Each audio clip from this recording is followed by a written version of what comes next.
Ultimate race of the Elite Racing League MegaDriver86 series. This is the race where we set it up, find out who are going to be the final four to battle for the championship next week at Homestead, Miami. But today we are at the D-shaped mile-and-a-half Atlanta Motor Speedway. I'm being joined here this week by Sam Dyer. And Sam, you were with us here when we had the regular season finale to set the playoff grid. This race seems to have that same kind of feeling to it. It really does. We've got 9 cars, and we only have one person locked in, and that's Chad Frankenfield. And you've got a ton of cars that right now have a lot of chances to get into the points. The one car that needs it's more like 2 cars that really need a win to get in. That's going to be Kendall Noah Player, and it's going to be Rexing with that. The points here on our side-by-side, and it'll show you those 9 drivers that are still in the hunt. You mentioned Frankenfield has already moved on, and the column that you're going to want to keep focused on is over on the far right. You see the red line there. Campbell is the 4th driver right now in the playoffs, but you can see guys that are ahead, like Ethan Burrill, only 6 points ahead, and guys behind, Damian Leniger, Tyler Riggs, tonight's pole sitter. They're only 5 and 7 points back, so a lot of opportunity, especially with the fact we had a non-playoff driver in Ryan Lutz win last week at Iowa for drivers to point their way into the Final Four. Yeah, I think honestly the best story coming into this race has got to be Damian Leniger. When he came into the playoffs, he had to win to get in. He won at Daytona, got into the playoffs, and now he's got to do it again. He's got a chance to get into the Final Four, and we'll see if he's able to do it as the cars are starting to run off from the grid. Find it interesting too, our pole sitter Tyler Riggs. I probably would have named you 3 or 4 other guys that are playoff contenders that might have started on the pole. When I think of Riggs, I think of the shorter tracks because he has wins at Lucas Oil to start out the season, and then he had a win, I believe it was at Richmond, and he looked like he was going to be a contender last week at Iowa. We're at a fast mile-and-a-half track, and this is the track where he chooses to start on the pole position. So I think this says to us the urgency he realizes he needs to be up front at a track that maybe we may not associate him as a contender at. Yeah, a lot of cars that we don't usually see starting up front are up here. Vincent Isabella started in 2nd. He's a person who's usually in the middle of the pack, but is up here in the top 2. But someone that is a car to watch that is on the bubble, who's in right now, is Jared Campbell, and he's starting 4th. I think he's the driver right now that's going to have the most pressure on him. He's got a good starting position, but I think that he'll be the driver we're going to be focused the most on where he is in relation to some others like Burrill, like Leniger, like Tyler Riggs. We got Tate Lytle up here in the 3rd position, and he's kind of been Mr. Mile-and-a-half the last 6 or 7 weeks, and he's another driver, 11 points out, that's trying to make his way into the Final Four. So a lot of different scenarios that we'll keep track of during these 88 laps as the green flag is out and we're racing towards Homestead. Tyler Riggs getting a great start, pulling away, and we're going to see Tate Lytle now going on the bottom, going after Vincent Isabella. About Vincent Isabella up here towards the front. Josh Robin there as well in the 2.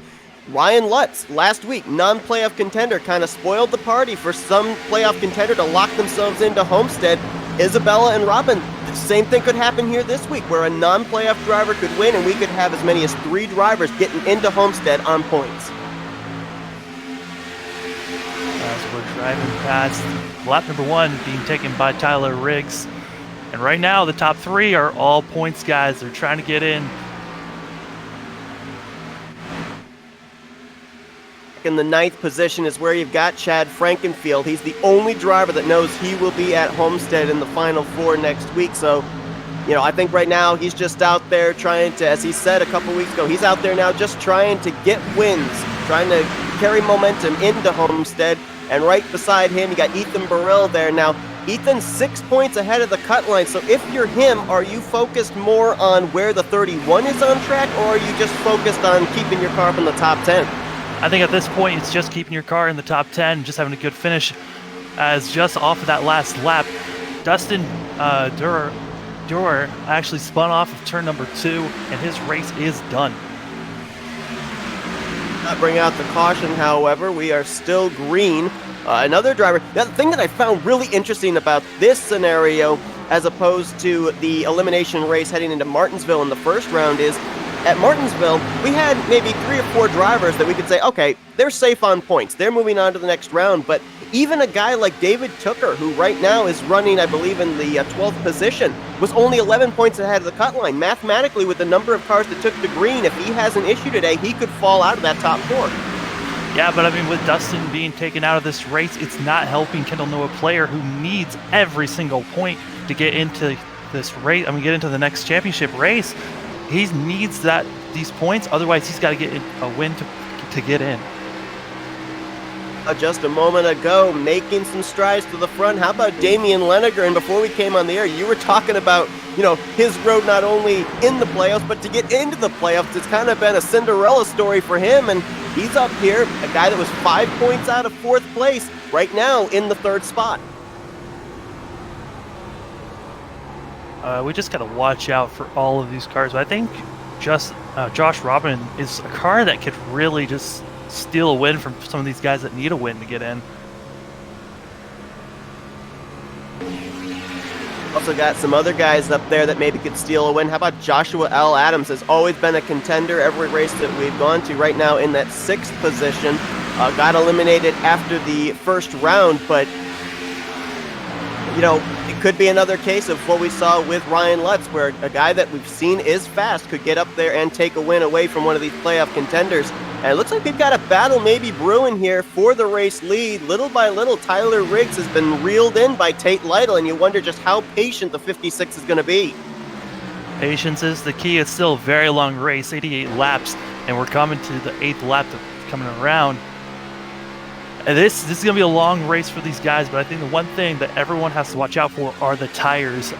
Atlanta loves to just chew up these tires. I don't know how long these tires can last before they might start to blow up, or cars just have to come in to get new tires. It was interesting last week when we talked to Jared Campbell about heading here to Atlanta. He said that he was kind of worried that a lot of the other 1.5 D-shaped tracks we go to, you're able to find grip, but not so much here at Atlanta. As you said, it eats away the tires, and it's really going to come down to, especially since we've gotten ourselves into a long green flag run, hopefully I haven't jinxed it, but if we continue to go green, who's able to conserve those tires the best? One of the cars that needs to get up front to have a chance to win this race, it's going to be Kendall Noah, player, getting by the 11 car back for 15th, and now is going after Ethan Reisner for 14th. He's playing safe and being at the back, works at Daytona to get into the playoffs, but right now at Atlanta, you kind of just want to get up front as fast as possible, and that's what Noah Kendall, player, is trying to do right now as he gets by this 86. And another guy that also is in a must-win situation, Andrew Rucker. Right now, he's been able to find his way into the top 10, currently in that 10th position. I remember last week at Iowa, he kind of hung back at the beginning stages. Then we saw him start to fight his way up towards the front at the midway point at Iowa. But of course, he had an issue. He ended up finishing very poorly, got caught up in a wreck. And now he's actually up, I believe, or no, he is still in 10th. I thought he moved up to 9th. He's actually fighting for 9th with Chad Frankenfield. But, 2 straight weeks of bad luck, Auto Club and Iowa. Both times he was actually running well in those 2 races, and now he finds himself in this deficit. Yeah, he's in a deficit where he needs to win to get in. There's just not enough cars out there on the track for him to get enough points. But if he wins, he moves on as he's slowly moving forward after getting past Frankenfield. Who else is moving forward? And that is the 8th place car, Ethan Burrell. Last week, he seemed to be the king of the long run at Iowa, was the only car on the long run that seemed to be able to hook the bottom and fought his way up there into that pretty good battle on the final lap with Jared Campbell for what was 2nd place. And right now, Ethan Burrell, it looks like for the moment, he's just basically running his race. I don't think he's concerned about where the 31, where the 12, where they're running on track. He just knows he's got a good car and he wants to get it up to the front. Moving up to the front is what he's doing. And right now, if we look at the points and where they could be standing, Tyler Riggs, if he finishes where he's at right now with all the laps that he's led, and the fact that Gerald Campbell hasn't led a lap, this actually puts them in a really tight spot of who will make it into the playoffs. Tyler Riggs having a great race. He's only 7 points behind getting into the top 4 in points. While Campbell, he's having a nice top 5 run. It might not be enough, and he might need to get even closer, get more of a top 3 finish. Mentioned about Riggs leading all these laps early. He was under fire from Tate Lytle there. Tate could not quite get the power down off of turn 4. The outside line prevailed for the moment, but it looks like Tate Lytle right now is sizing up the 26. He might have something for him. Looks like he's going to try again down here into 3. Pulling it down, getting side by side. Coming off of 4, this is when cars are mostly at their slickest. It looks like Tate might have it coming off the straightaway, leading this lap. Surprised Tyler Riggs was able to put up as much of a fight as he did. I didn't really see a whole lot of drivers running up in that second group. Everybody's kind of been bottom feeding early on, so I didn't know if there'd be enough rubber and enough grip up there for Riggs to be able to put up any challenge, but he did a pretty good job, at least for that previous lap, of holding the 56 at bay. But now we'll see. He spent the first 14 laps out in clean air. Now what's his car going to handle like being back behind the 56? The 56 is also another car that is not in the points at the moment, but is still trying to battle it out. These are two cars, both Tyler Riggs and Tate Lytle, that are cars that need to get in. If they win, they get in, or just finishing in front of Campbell is the best option for Tate Lytle. Campbell needs to finish back around 12th position to have a solid race. Around 12th position difference between the two for him to get in. But also you got a ton of different cars that are running well. As Damian Leninger looks like he's starting to want to get close up to these guys up front. Do you think these guys don't realize the point scenario? The first, second, and third cars behind that fourth and standings cut line are running in first, second, and third, Lytle, Riggs, and Leninger. So they're realizing they got to be up at the front and hope that some of the guys ahead of them in points like Campbell, like Ethan Burrill, run into some issues, because right now they've at least done their job as best they can. They are up at the front of the field, and now they just got to stay up there. Yeah, and cars that know that they don't really need to stress, and that's Chad Frankenfield, who's just chilling out in the middle of the pack. When usually we see him up front battling every single race, but it seems like here at Atlanta, he's just relaxing until the later half of the race. I'm not really sure what was going on with Chad Frankenfield last week. I thought coming into Iowa, already locked into the Final Four, we were going to see more of an aggressive style out of him, and he kind of hung back just inside of the top 10 for the second half of that race. I don't know how aggressive we're going to see him here in the latter stages at Atlanta, but right now he's under fire from Ethan Burrill, who I believe he actually passed just a few laps ago, moving Frankenfield up to 8th place. Moving back up front, Damian Leninger said he was catching these guys up front, and he is catching up to Tyler Riggs and Tate Lytle as they are right on top of each other, the top 4. Josh Robbins also is joining in on the fray. Absolutely. You got the top 4 pretty much separated only by about 0.3 of a second. About half a second, actually. And Josh Robin, another driver kind of like Tyler Riggs that I've kind of seen his strengths at the shorter tracks, but we see Riggs and Robin today showing up that they can get it done at the mile and a halfs as well. Car I saw shooting off, trying to make a pass, was going to beat Chad Frankenfield, trying to get past the 88 car, going for 7th place. Chad Frankenfield actually might want to be moving up to go for a win here and make it to where it's a points battle for some of these guys. Good battling back here with Frankenfield, Josh Adams, and Ethan Burrill, but I noticed that as we had that battling going on there with Riggs, Leninger, and Robin, that brought Jared Campbell and Jared Rexing 5th and 6th to the party. So now we've got 2nd through 6th all in close proximity. Side-by-side battle for 2nd now. Leninger is going for the runner-up spot. As Leninger goes for Tyler Riggs, it's allowing Tate Lytle to pull away now from these guys. And it's looking like if you get side-by-side, usually the car that's in front of you is just taking off. We'll see if Tate Lytle can keep this lead and keep it growing, or if Damian Leninger is able to run him down. Leninger, of course, winning the regular season finale at Daytona. That's what got him into the playoffs. And if I recall correctly, he was also involved in that 3-way tie in the first elimination race at Martinsville, but was able to move on. And that's another thing that we got to kind of keep on as well. You mentioned, with where Campbell was running, Ethan Burrill, how with Leninger, Riggs, Lytle up here, the points are going to be really close.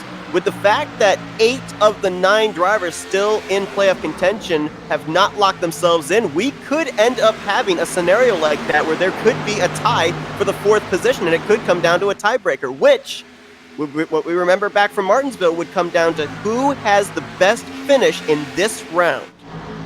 I mean, a tie is very likely. I mean, with how close some of these drivers are being right now with Tyler Riggs. If you've also got Tate Lytle, Campbell, and also Damian Leniger, they're all so close in points that, I mean, if they're staying right on top of one another and when one of these guys don't win, Campbell's getting in.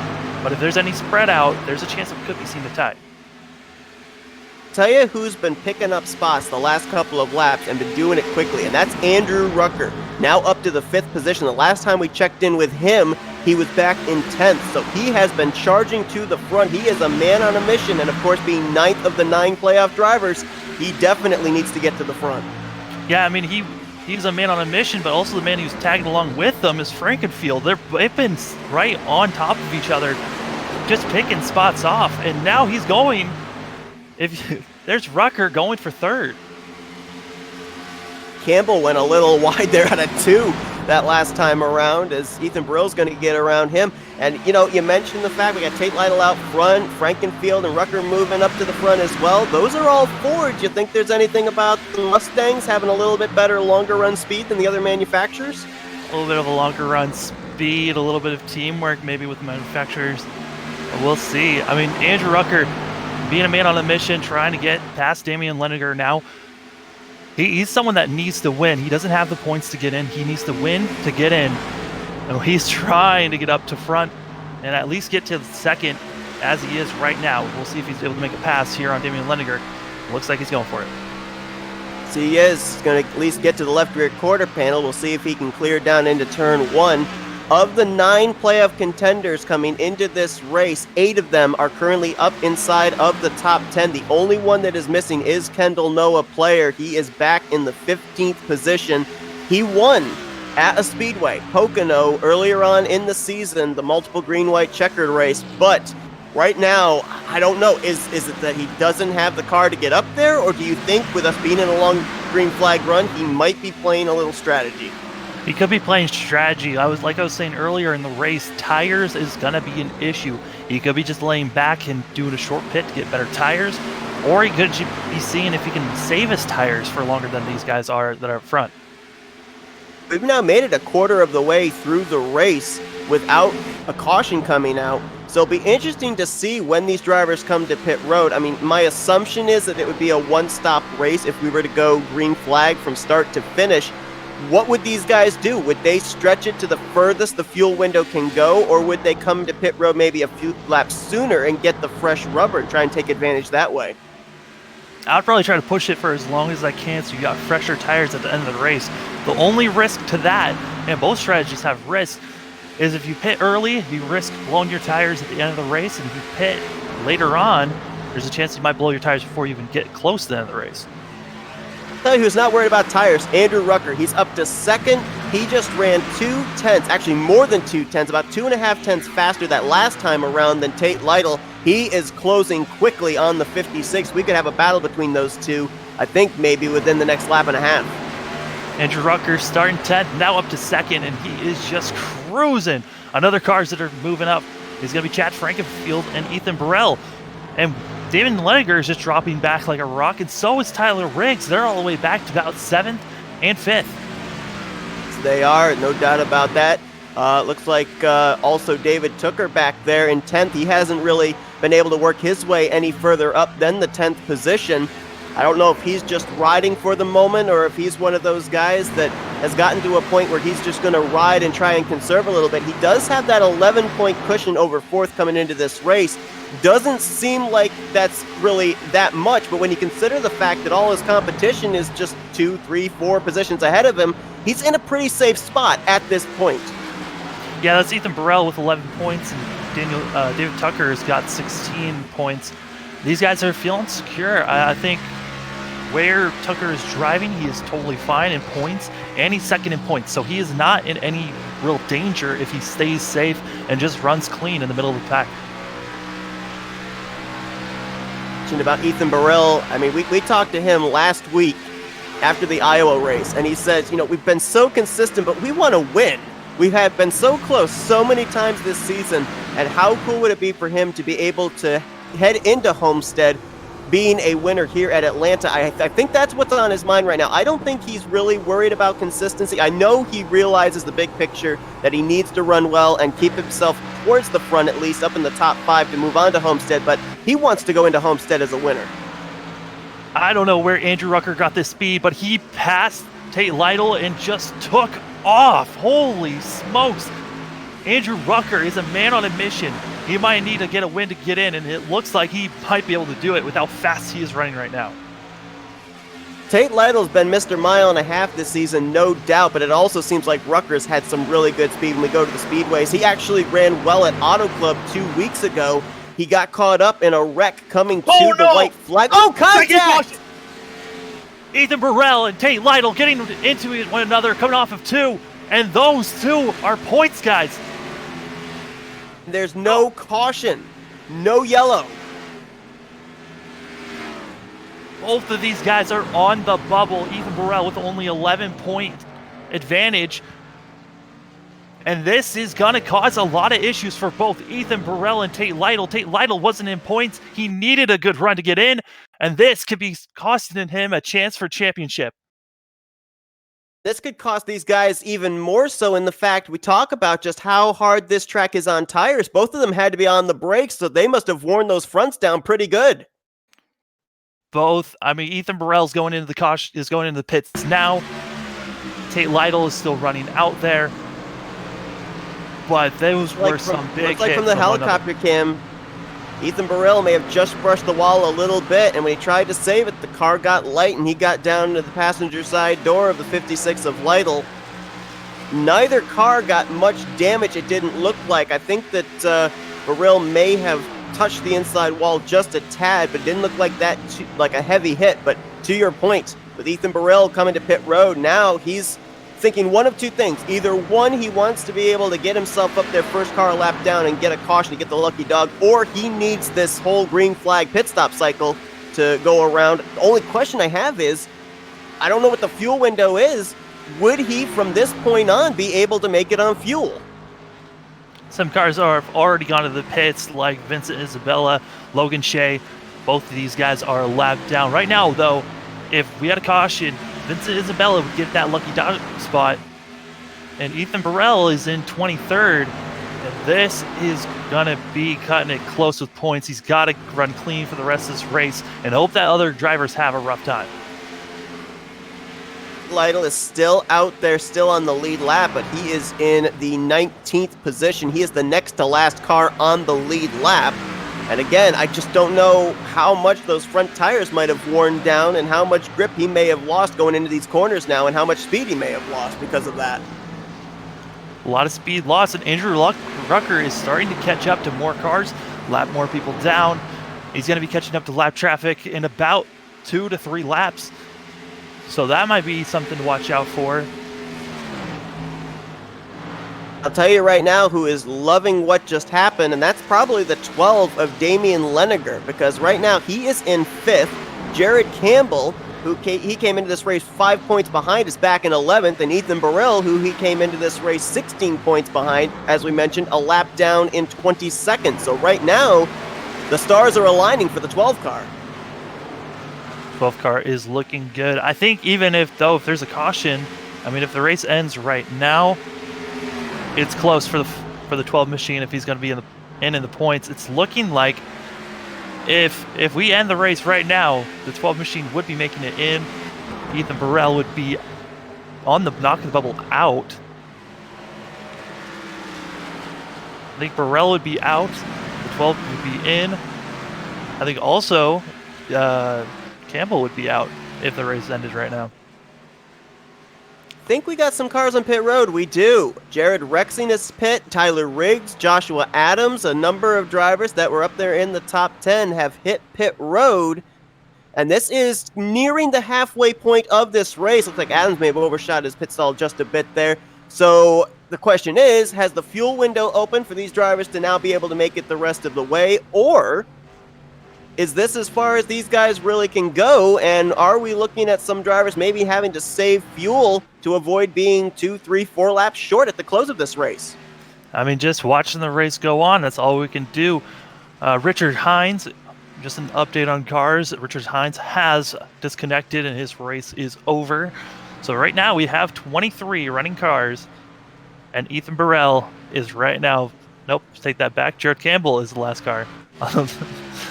So a lot of interesting point situation. Who's making it to the next round with this Ethan Burrell and Tate Lytle accident that happened just a couple laps ago. Oh, we got Kendall Noah, player on pit road. Jared Campbell was down on the list because we saw he was leaving pit road. Damian Leonard gave up a spot to come to the pit lane as well. There's last week's winner, Ryan Lutz, two-time winner. Martinsville in Iowa. He's trying to play spoiler again. He's currently making his pit stop in the 66. The guy that's staying out, though, and still laying down some good lap times is Andrew Rucker. Tate Lytle is now on the pit lane in the 56. Levi Zelensky as well. And the question is, when do these other guys come to pit lane, like Rucker, like Frankenfield? Some of our top. Oh, we had a car upside down on pit road. That was Lutz in the 66. To him, but that car was up and on its roof on pit road. Oh, that was interesting. That was one of the freakiest incidents ever. I mean, he got on pit road cleanly, got into his pit box, and then his car just flipped over. That was the weirdest thing I think I've ever seen as well. Oh my goodness. It looked like he hit an invisible ramp. That is the weirdest accident I've ever seen. I mean, he almost made it into his pit stall, but that's not the way you want to do it. No, it is not. Chad Frankenfield is the car that has just hit pit road. So has Matthew Weeks.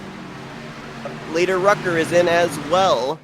And I believe that's going to turn the lead over to David Tooker. Not surprised Tooker's staying out an extra lap. He'll get a bonus point for a lap led. Of course, coming into this race, 11 points to the good. Or actually, no, 16 points to the good.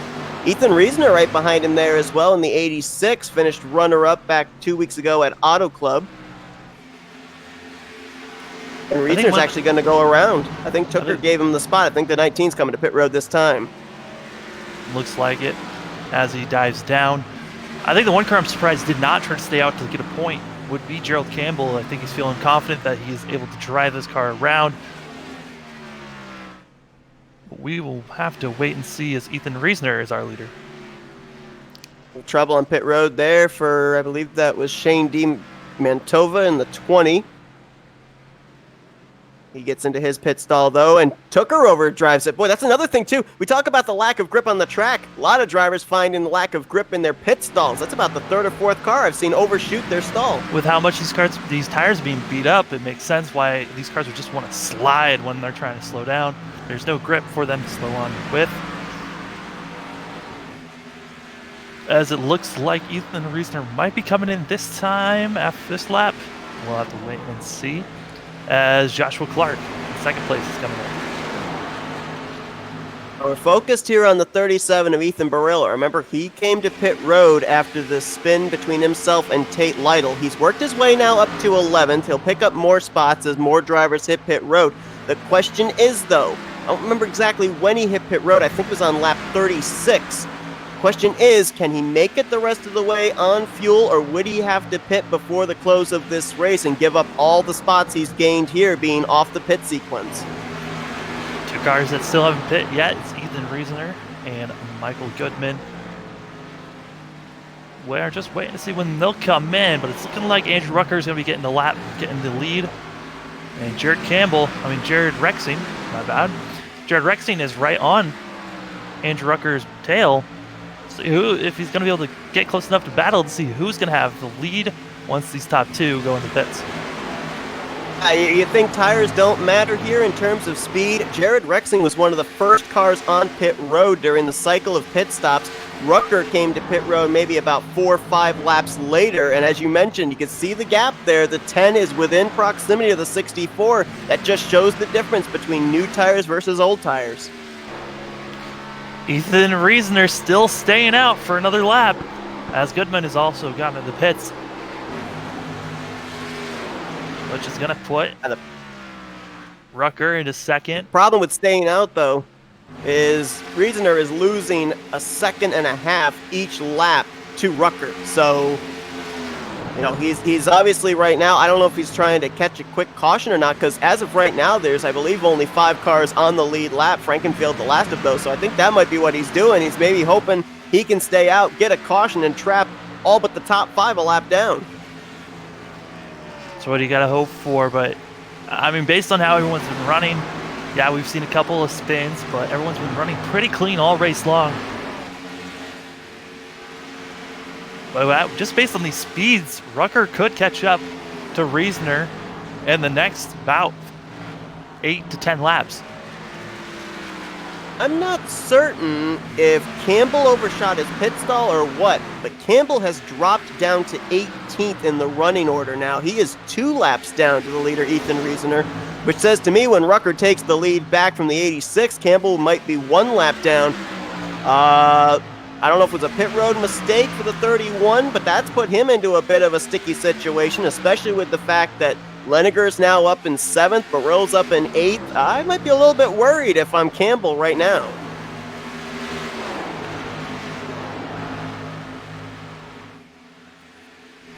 And Reasoner stays out again. I am shocked with that he's been staying out for this long. I mean, it's 54 laps that he's been out for, and these tires are still alive, I should say in quotation marks, because, I mean, he's so slow compared to everyone else. He's waiting for that caution.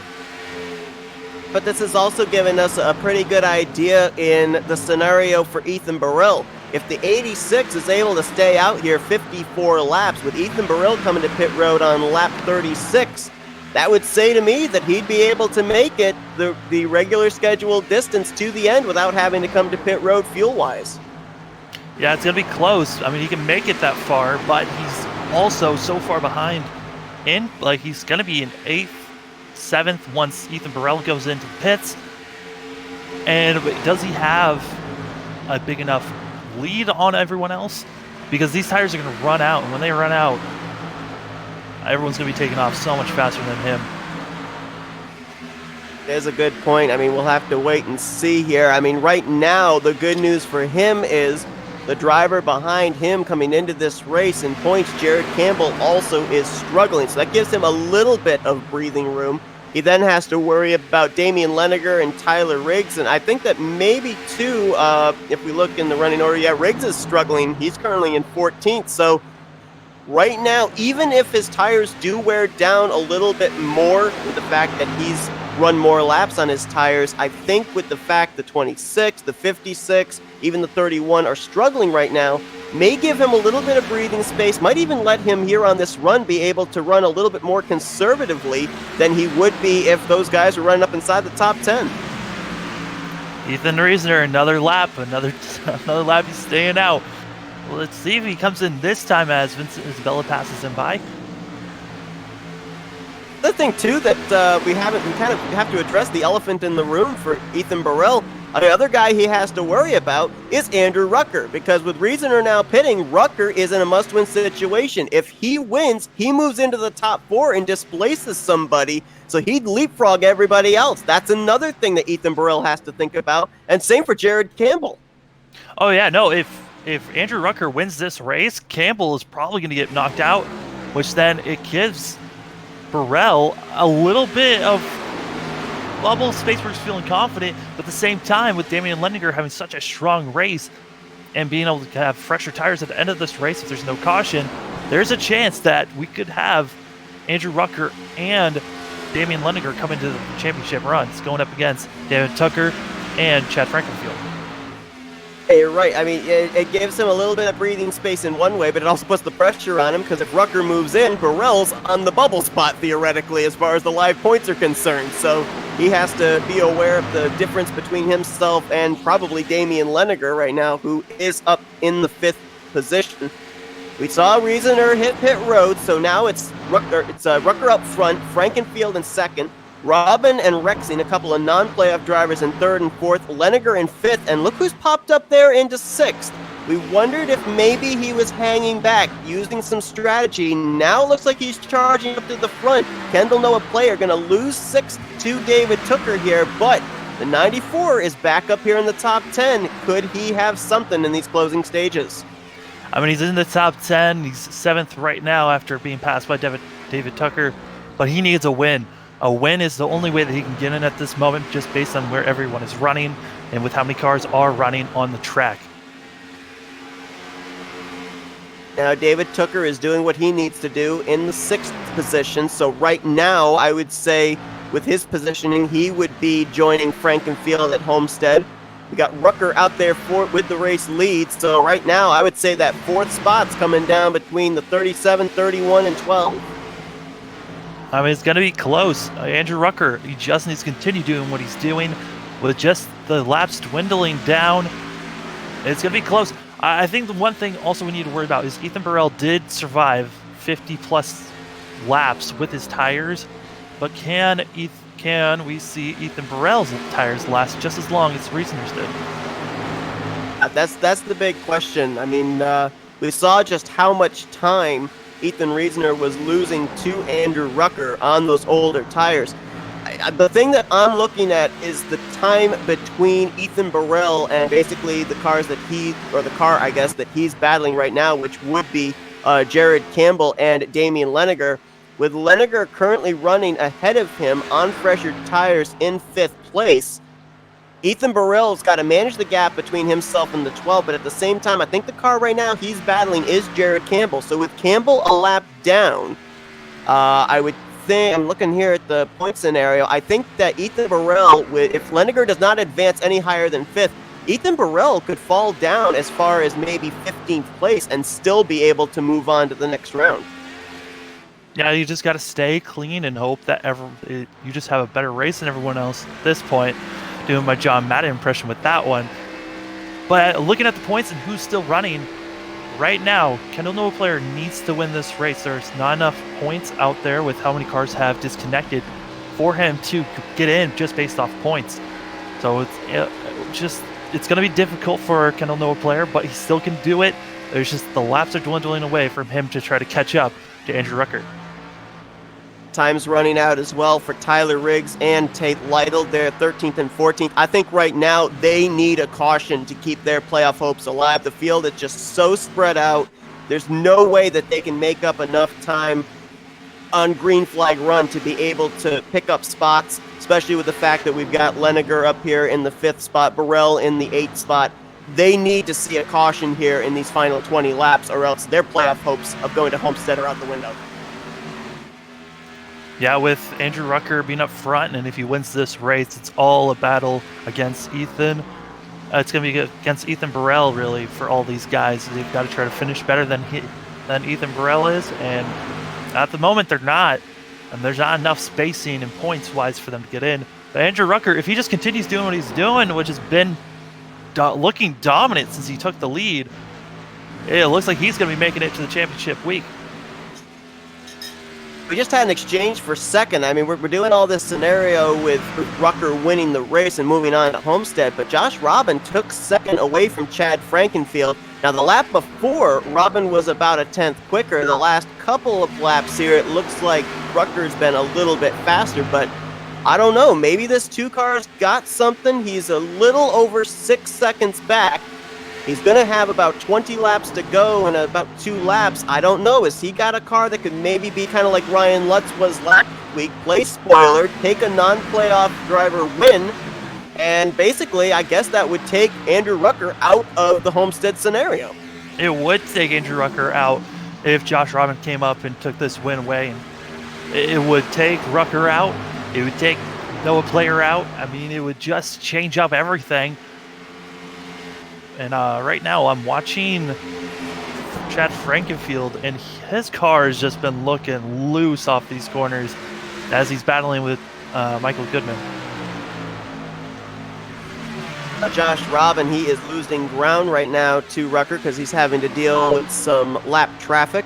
That was the 56 of Tate Lytle and I believe the 7 of Joshua Personette that he was trying to get around. After he gets clear of them, it'll be interesting to see if the interval between himself and Rucker increases or decreases.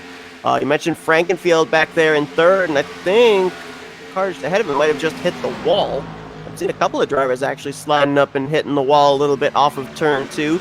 So we're seeing even now with drivers out there on about 20 to 25 lap tires, they're starting to lose grip again, and that says to me, you know, if you're Rucker and have been laying down these blazing fast lap times, how much rubber have you possibly been saving? And also he's going to be coming up to a bit of a pack of cars that are collected to one another, which that's going to be around, leave 8 to about 12. You got a collection of cars that were right on top of one another that Rucker's going to have to get by, which is going to give Robbins a little bit of time to try to catch up once Rucker gets up to these guys. I'm going to give a little bit of a shout out here. I wasn't sure this strategy would work, but how about Ethan Reasoner? Remember, he stayed out all those number of laps. I think he came to pit road on lap 56, and he is still up in the top 10 after making that pit stop. He's got the freshest rubber of anybody out there because of staying out as long as he did. And so this looks like it's actually going to culminate into a good run for him. And to be honest, with the number of laps he stayed out there on older tires, I'm surprised he's been able to maintain a top 10 position.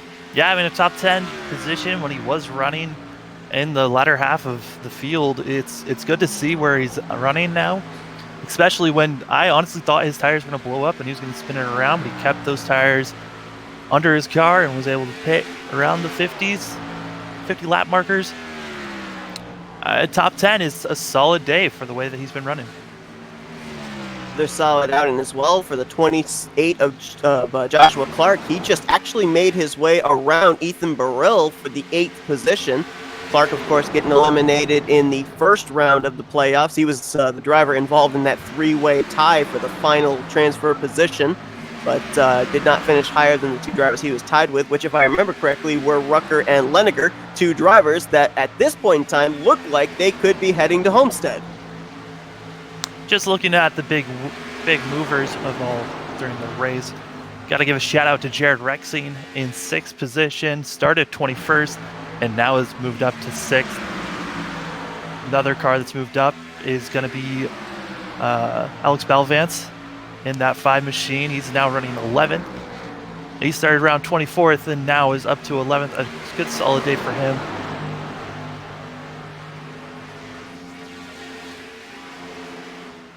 A driver that has kind of moved his way up there to the front and just kind of slotted himself in a good spot. It's 5th place, David Tucker. Of course, came into this race maybe with the least amount of pressure of the remaining 8 drivers, but still needed to leave Atlanta with a good performance to move on to Homestead, and he's done just that. Yeah, a very solid day for him. Just being up front. He was in the middle of the pack in the start of the race. Slowly been moving up. And usually David Tucker is someone that we see up in the top 10, top 5 at most of these races. And there he is again, top 5. And on board here with Andrew Rucker, and you talked about Alex Balvance having a good run in the 11th position. He is the car just out the windshield of the race leader. If he gets around 5, we're going to have only 10 drivers still on the lead lap, as we have run 76 laps clean, well, not clean, but green, I should say, at least from the start of this event. He's about to actually put Jared Campbell down another lap. That would put him 2 laps down, and I think that would take Campbell effectively out of playoff contention. If he stayed 1 lap down, maybe could chance it and take a waiver run if we got a caution, but if he's 2 laps down, I don't see how he can battle back from that. Yeah, I mean, it was, you were hoping for the best for him, being 2 laps down. There's no lucky dog for him at this point. But Rucker somehow gets by these guys clean, and that's really what he needed, was getting by these lap cars cleanly, so that Josh Robbins didn't have a chance to come back and battle for the lead. It's been incredible to me. I looked at the schedule here and I thought, how is Martinsville going to be a factor into who moves on to the next round and who isn't? I looked at Atlanta and I thought, how is a 1.5-mile track going to play a factor? But both those elimination races definitely have played their part. I mean, we saw the struggles of some drivers here. I mean, Tyler Rigstar on the pole, he's back in 13th. Of course, Ethan Burrill and Tate Lytle getting together as they were up in the top 5. They've been trying to battle back. Jared Campbell with what I believe was a pit road miscue. He now finds himself 2 laps down. So there's no doubt about it. Atlanta has played its part into setting us up for Homestead. Atlanta's always been one of those trickier tracks. Your car always gets loose, tires get... Oh, caution! Oh my goodness, with about 9 or 10 laps to go, actually, our first caution comes out. It's the 7 of Joshua Personette. Joshua Personette has just turned this whole race upside down. We thought maybe it was a luck. 10 drivers were on the lead lap when that caution came out, by the way. Some of these guys can do the wave around. Car that is going to be getting the lucky dog is going to be Alex Balvance. If we look at the playoff contenders that are on the lead lap with this caution coming out, it would be Rucker, Frankenfield, Tooker, Ethan Burrell, and Damian Leniger. If you're someone like Tate Lytle, who could take the wave around, Tyler Riggs that could take the wave around, do you risk it knowing you're going to be on pretty much about 35 lap older tires than everybody else? I mean, you have to at this point. There's not enough laps to where you're going to get lapped down again. But at the same time, you're hoping that there's another caution to come around. So now you're a wave around. As we're seeing some of the leaders go into the pits now. These guys have to do the wave around at this point. They have to get on the lead lap so they can try to battle to get at least positions on these people. Tyler Riggs did not come to pit lane, it looked like. I'm not sure. I believe the 56 of Tate Lytle also did stay out. Of course, Jared Campbell, I believe, also took the wave around, but he only got one of his laps back. But bear in mind, with where he's running right now, I believe he would be the first car one lap down. So to your point, if we get another quick caution, he'd get the lucky dog and he'd get back in the lead lap. Maybe could get back in this thing as well. So, oh boy, this is going to be interesting because we're probably going to get the green flag with somewhere between, I would say, 3 to 5 laps to go. We only have one green-white checker at our disposal. Is there still enough time, if we do get another caution between now and the finish of this race, the checkered flag, for Tate Lytle and Tyler Riggs to get back into this thing? It's the slimmest of margins, but if there's quick cautions, they can still technically get into this, but it's so slim, it's almost impossible. I'm interested to see what is Andrew Rucker's car like in a restart, because we've only seen it when his car just is going through the pack so well in the middle to late runs that he has so much speed. What is his car going to be reacting on a short run here with light traffic around him?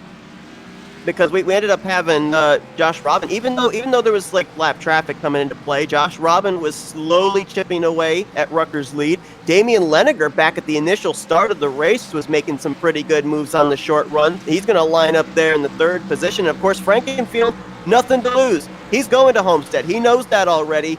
He's up there running in the 4th position. Does he have something to be able to pick up a win? I mean, another win for Frankenfield would be nice, but also it would change up the whole entire field and where people would be in points.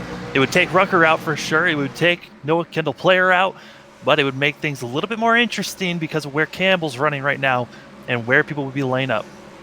Tell you who was very grateful for that caution as well. That was Ethan Burrell, because remember we mentioned he was about maybe 20 to 25 laps older tires than everybody else. With him coming to pit road with all the rest of these leaders, he's now going to be on an even playing field in the 8th position. So that caution can come out at a better time for the 37. Ethan Burrell, though, has not led a lap, which is going to... He doesn't have that bonus point for him. Neither is going to have the bonus point of leading the most laps. So there are some bonus points out there that are going to be helping some of these drivers. You've got Damian Leniger, who's led a lap, so that's already helping him out. Right now, if Rucker gets in, it's going to be close. But I think Damian Leniger might pull it out if this race ends where people are running right now. We're going to have to wait and see.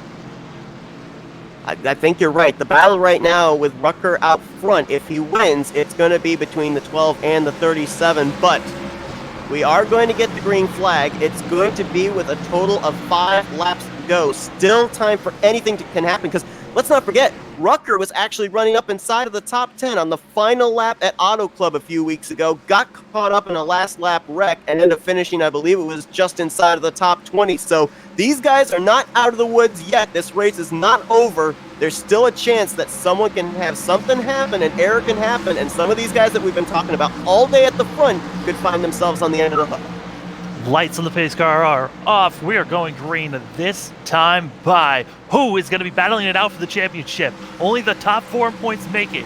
Is Rucker going to be able to stamp his ticket with a win here today? 5 laps to go. Rucker's going to be the control car, so we'll see if he can get a good enough jump and clear everybody and leave them in the dust. It's like he's on the throttle, but he didn't get quite as good a jump as I thought he was going to. We'll see if that comes back to haunt him.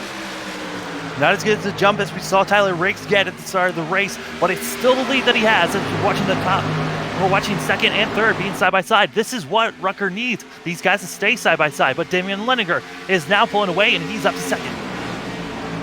Damian Leninger, I would almost wonder with the 37 running where he is, if Leninger has to go up there and shake the lead away from Andrew Rucker. I think that might be his chance of getting into the Final Four. He needs Rucker to not win this race. Right now, looking at where people are at, Ethan Burrell getting another position up, moving up, which Damian Leninger now needs to win. There's not enough space as we're seeing a car in the wall. That is going to be Joshua Clark falling back. But the car right now is for second place. There's about maybe 5 car lengths between first and second, and it doesn't look like Leninger right now has the car to get up there and challenge Rucker. 3 laps to go. Who is going to win this race? As Andrew Rucker, who's been looking strong all race long, still up front, pulling away from Damian Leninger. Know if the 12 is being pulled back by Josh Robin being behind him, or if he just doesn't have as strong a car as Rucker does. Rucker, of course, has that clean air.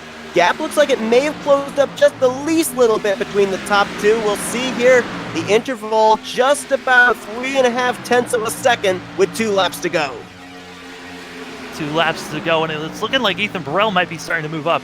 Is he just going to stay where he's at, or is he going to lose a spot to Jared Rexing?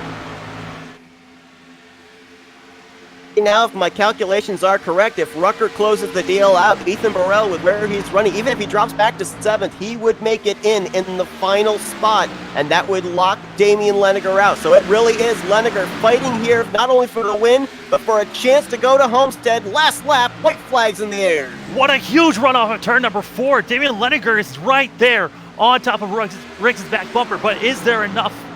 Does he have enough to get by? It's going to have to be a last lap, last corner pass for Damian Leninger to get into the playoffs. Get into the championship race.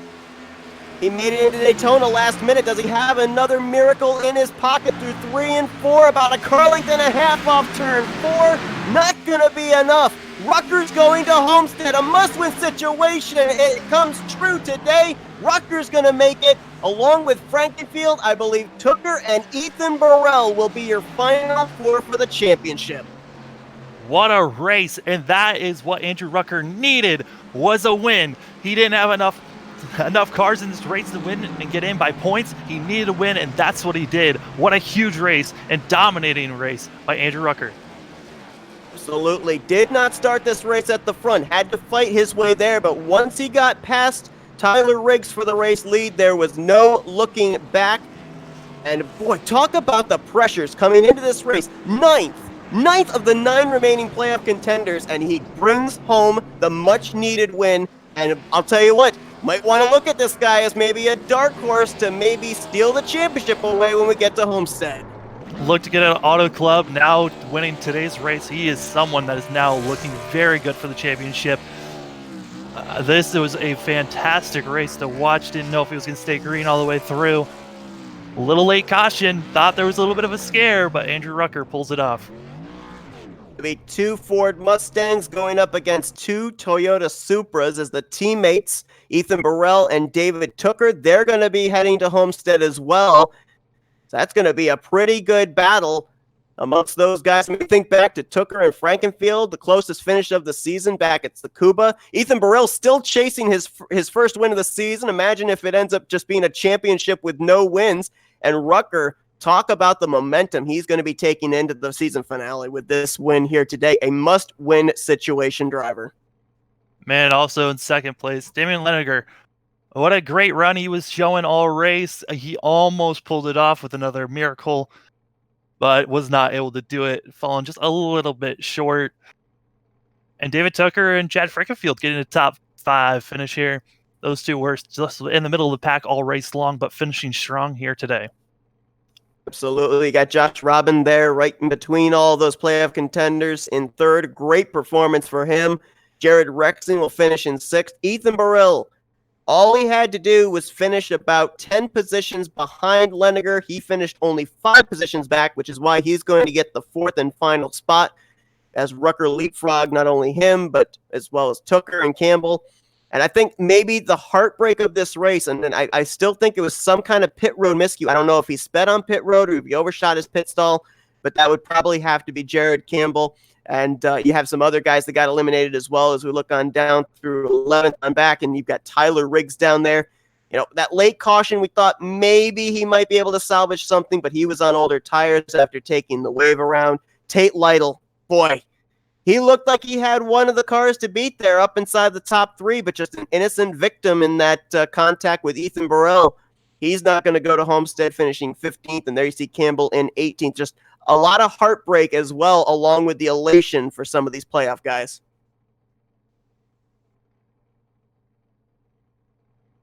The rest of your finishing results there. And Ryan Lutz, 23rd. I still would love to know what happened to him there in that pit stall issue, but there's the remainder of the finishing results. All these drivers did not make it back to the checkered flag. And we're going to be doing some interviews here with our top 3 finishers. And it'll be interesting to get the scenario, get the emotion, the elation of Andrew Rucker, and the crestfallenness of Damian Leniger, just less than 0.3 of a second away from going to Homestead.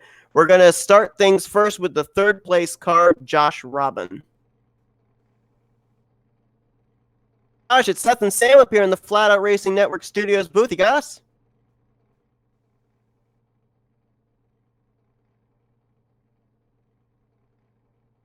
Again here. Josh, Seth and Sam up here in the Flatout Racing Network Studios. You got us? Yep. All right, got you. Oh, man, I mean, it looked like you might have been the Ryan Lutz of this race, the non-playoff driver trying to play spoiler. You were in second. It was looking like you were starting to chip away at race leader Rucker's lead. Was that caution helpful for you? Did you think that's what you needed to be able to get to him, or would you have rather see this thing play out green? I probably just stay green, because I had second place locked in pretty much, but yeah, caution would have been my only chance to have a shot for the win. But yeah, I wasn't really quite fast on fresh tires, because I took it easy on new tires every time, so I don't know. Caution wasn't my best chance. Saw a lot of slipping and sliding around there as far as the tire wear, as you pointed out to. What was the strategy for you in terms at the beginning of how much conservation you were in terms of, because you started up towards the front, then we saw you kind of start to fall back a little bit. Were you in save mode at that point? Yeah, I was.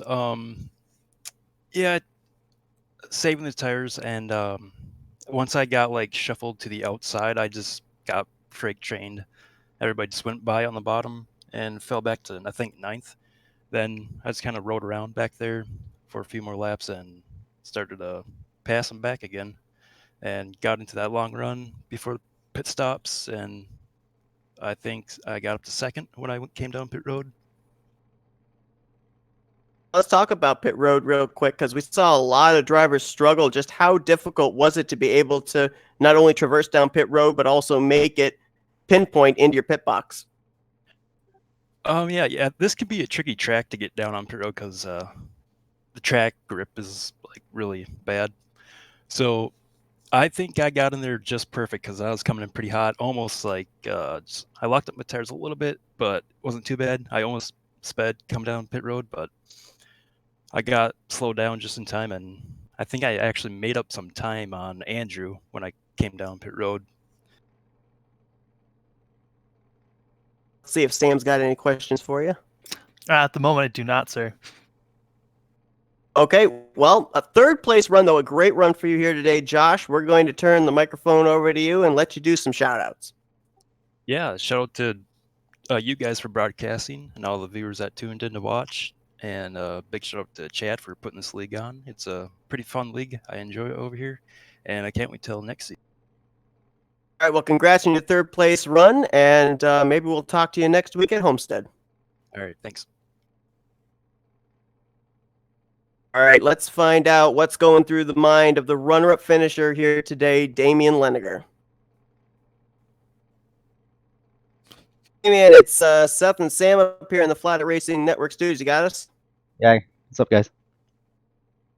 Man, I mean, we go back to Daytona, last minute win to get into the playoffs. We go to Martinsville. You're involved in that three-way tie for the transfer spot. You end up moving in with a higher finishing position in that round. And then here today, less than 0.3 of a second from moving on to Homestead. What's going through your mind right now? I need to get lucky. I need some more luck on my side, I guess. I guess I ran out this time. It was looking like you were closing on the 64 there. If you had a couple more laps, you think you have anything for him? I think if I had one more lap, I would have had it. At least we would have been side by side. I was pretty much from that green flag. I wasn't lifting because I knew I had to get there. And on turn 3 and 4 on the last lap, I sailed it off in there trying to get to his bumper and maybe give him a little love tap and get side by side. But I hit the apron going in instead of shooting it straight in, so that kind of messed me up. So it kind of made the finish look a little longer than it should have been, but I think one more lap we would have been side by side and it would have been interesting at least. Out of the 9 playoff contenders coming into this race, 8 still had not locked themselves in. So, obviously we had the luxury up here in the booth of being able to work the calculator, look at the points, look who was running on track in what position. But as a driver, how do you mentally figure to yourself, okay, this is where my competition's running, this is where I need to be? Well, honestly, coming in, even though I was only 5 points out, it said I figured this was going to be a must win for me. Everybody seems to step up in that high pressure moment, and I knew what I was in good points position actually until that last caution. I would have had it because if Rucker would have won, I would have had beat Ethan Burrell by 11 spots. Well, he was actually getting ready to blow a right front tire, he told me.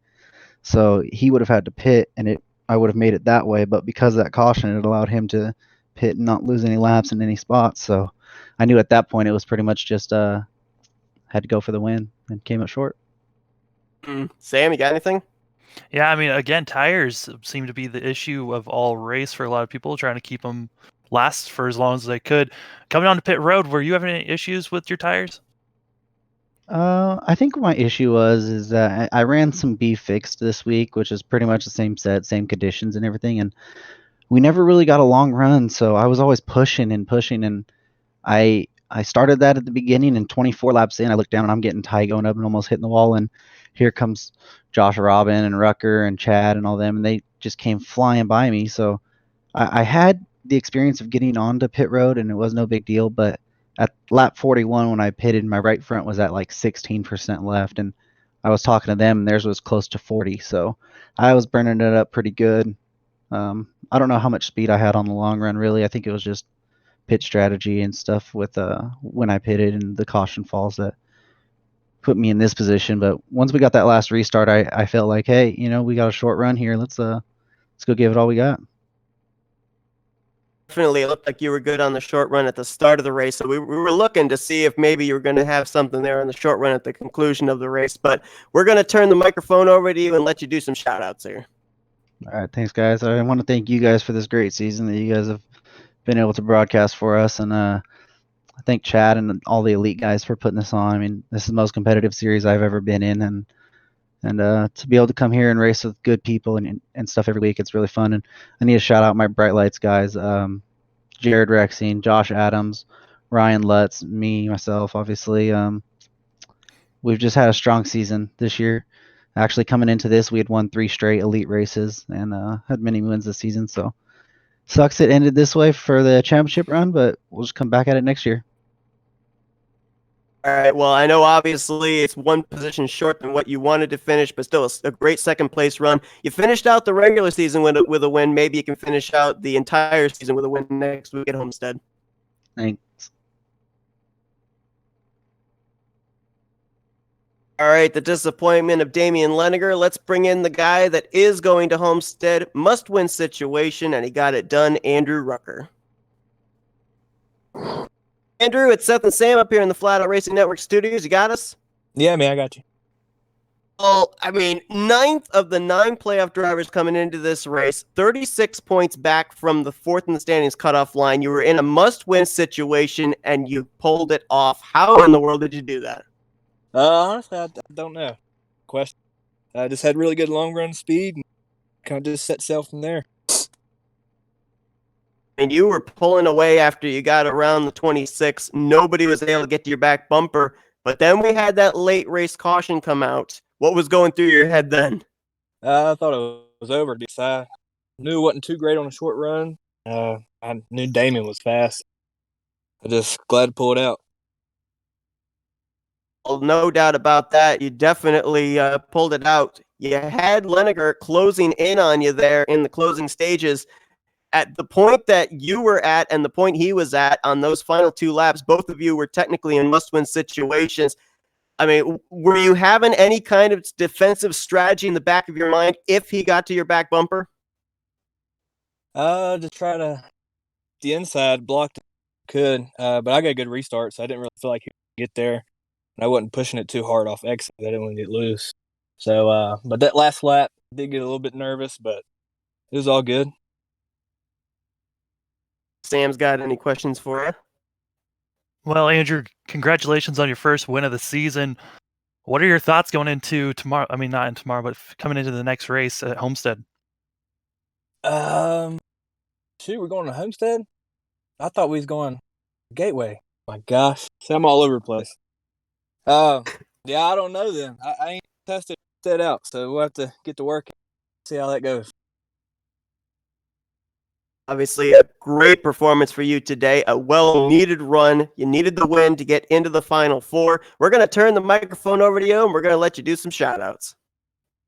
I guess shout out Chad, he does with the league, and Vic, he gets all my paint schemes together, and he does a lot behind the scenes, so appreciate him, and that's about all I got.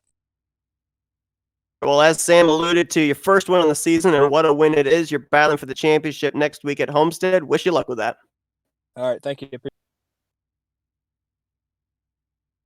All right, so Sam, the stage is set. We know it's going to be Frankenfield, Rucker, Burrell, and Tooker. I know we've still got a week to be able to get to Homestead, but you got an early favorite out of these guys? I mean, Chad Frankenfield has been looking dominant all season long. I think he's got to be my favorite. But honestly, it's been Frankenfield, Tooker, and Burrell up there in the front. And honestly, Rucker being up there is the wild card. I really hope that he has a great race next week. But my money is got to be on Chad Frankenfield. The one thing I'm kind of wondering about Frankenfield is, he headed into Iowa. He headed into this race. He knew he was locked into Homestead. And I'm not sure if he played his hand, for us to see just exactly what he's got. It kind of seemed like he was hanging back there, not really going for it with 110%. I agree with you. I think he's kind of laying under the radar just a little bit, and we're going to see the speed out of that car when we get to Homestead. But you look at some of these other stories. David Tooker, of course, has been up there winning races. More of our road course ace here this season, but he certainly could play a factor. You've got, of course, as we mentioned with Andrew Rucker. I mean, he came into this race, high-pressure situation, and he was able to close out the deal. Another high-pressure situation next week at Homestead. And Ethan Burrell, how cool would it be for Ethan Burrell to be able to win the season finale, get his first win of the season, and get a championship to boot? I mean, all these drivers have such interesting stories going into the season finale. It'll be interesting to see how all those stories culminate when we finally do get to the final race of the season. But that is going to do it for our coverage here this evening from Atlanta. Andrew Rucker, last-minute win, must-win situation. He's going to Homestead. Frankenfield, Tooker, and Burrell will join him. Sam, I want to thank you for joining me here this evening. Yep, it's been a blast. Everybody's tuning in next Monday because a championship is on the line at Homestead, Miami. Who is going to take and hoist that championship trophy? We're going to have to wait and see. But of course, we've also got some stuff coming up this week. We've got Thursday, the Sim Racers for Mental Health. They're having their season finale in their modified series. And we've also got the Elite, I forgot the entire title, but it's their endurance race series. They're going to be having their season finale. It's their longest race of that schedule, the 2.4 hours of Daytona. That's going to be a wild one. You'll want to tune in for that with multi-class racing. But until then, that ends our coverage this evening. Have a good night. You've been watching a production on the Flatout